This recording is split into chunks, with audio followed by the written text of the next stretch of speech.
Oh boy, you know something exciting must have happened if I got up, started making a YouTube video before I've had my coffee, before I've done anything else, and today is one of those days. Welcome back, everyone, to That Nintendo Show. Sorry for the hiatus. I have a real job, and sometimes it's very demanding, but hopefully everything's going to turn back to normal where I can get back into doing at least one YouTube video a week, hopefully 2 or more, but we'll see.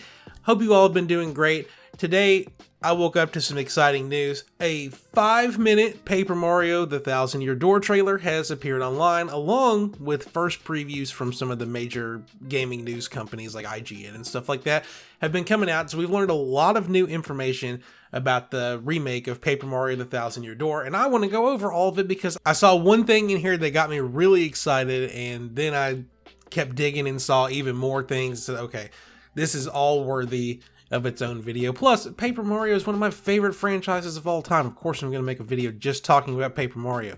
So anyway, as I'm talking about this, you're going to see the trailer that just popped up online in the background. There's going to be a lot of stuff going over. But anyway, let's talk about all the new stuff. So one of the first things you're going to notice in this trailer, and it's something that's been talked about for months now, is just how gorgeous this game looks. Every time they show it, I'm like, oh my god, everything just looks amazing.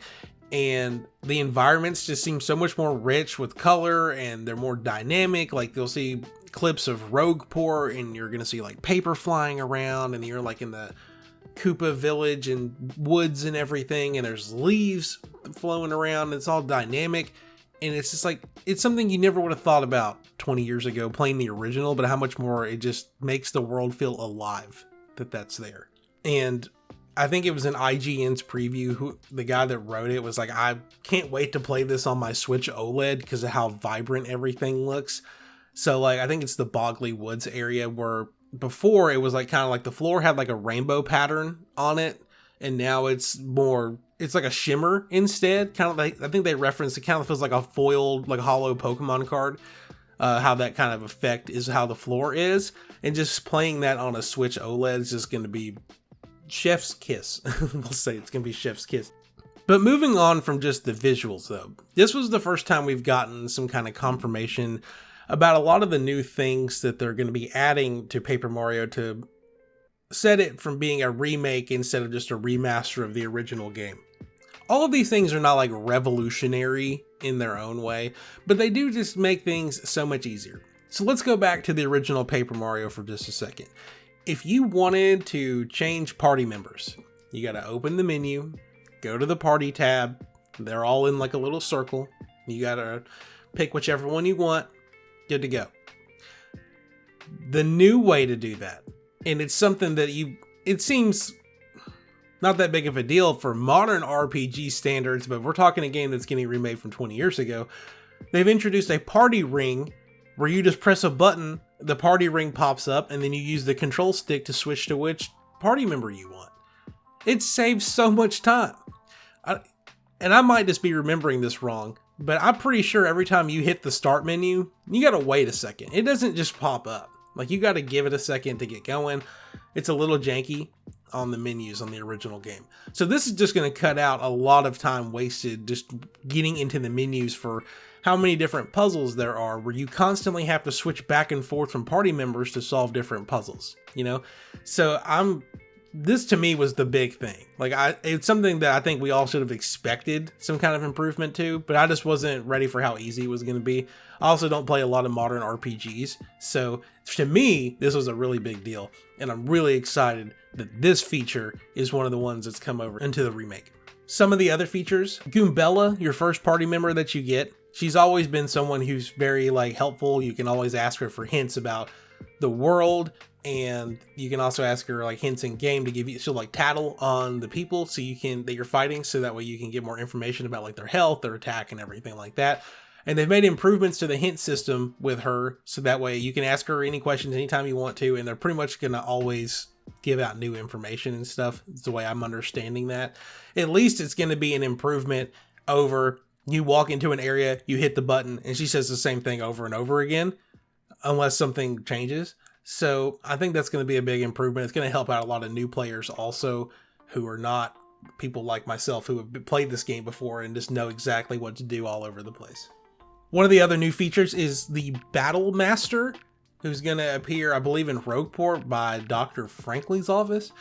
And pretty much it allows you to test out battle mechanics without like being at risk of, dying in battle and stuff like that. So if you want to perfect your action commands, your super guards, try out new abilities and stuff like that, you can go there where you're not having to worry about wasting your FP and your star power and, potentially dying from in the battle and stuff.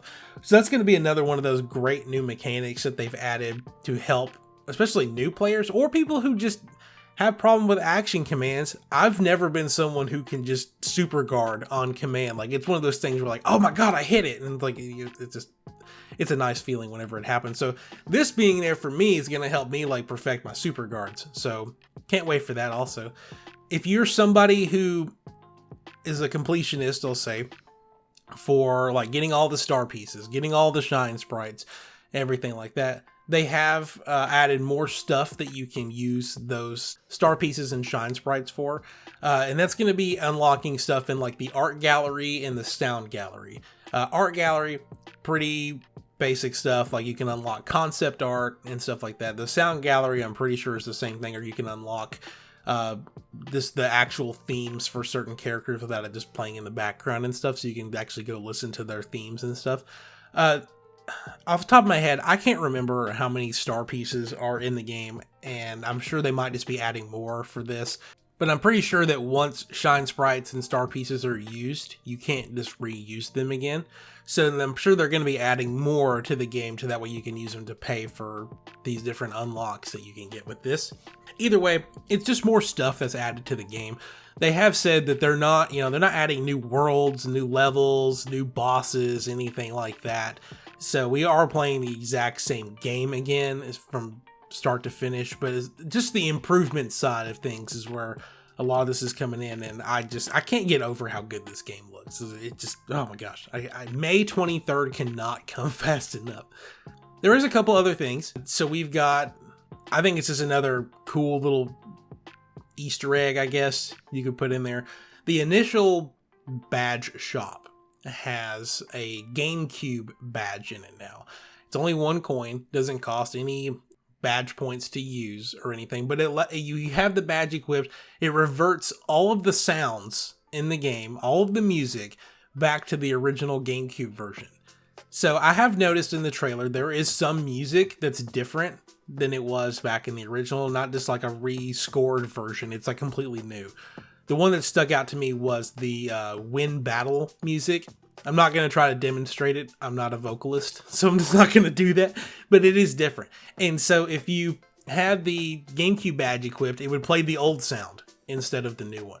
And that's just a nice little, again, quality of life thing. It reminds me of like Halo, the Master Chief Collection, or Halo Combat Evolved Anniversary, whichever one was the original remake of the first Halo game, where it had a button and it would revert everything back to the original graphics and everything instead of the remastered ones. And that's just one of my favorite features that they've done in remakes. So I'm glad that there's something to that extent. I don't think this game's going to allow you to hit a button and go back to the original gameplay or anything like that. But as far as the music side goes, at least, I mean, that's something worth talking about. And this was something that was brought up in IGN's preview, and it might not even be a thing that makes its way over to the main game whenever the game whenever it releases. And they were talking about how in the opening area of Rogueport, there's a scene that happens where like hundreds of these X-Naut creatures show up in like a mob. When that happened, there was noticeable frame rate dips, stuttering of the game. The text boxes were loading super slow, and I usually am a stickler for this stuff. And I know that we're talking about a console that's 7-8 years old now. It's on its last leg. This is kind of like that era where, or it's like that time where Nintendo's pushing out all of the remakes and everything to hold people over to what's next. And there might be some issues with it. But when I was talking about Princess Peach Showtime earlier this year, yes, there were noticeable frame rate dips. I mean, talking about times where the game would go down to like 10 frames per second during loading screens. as much as that may or may not have bothered me, I think a lot of that gets overshadowed by the fact that I just love Paper Mario so much that I'm willing to overlook it. And I'm sure that's how a lot of people see it too. It's like, well, I like that game, so I'm just not going to worry about it. And that's kind of how I feel. Plus, it's not confirmed whether maybe a day one patch is going to fix this or how often this stuff happens. Because I don't think there's a mob like that ever again with that many enemies on screen at the same time. So it may just be something that happens at the very beginning of the game and then it's gone forever.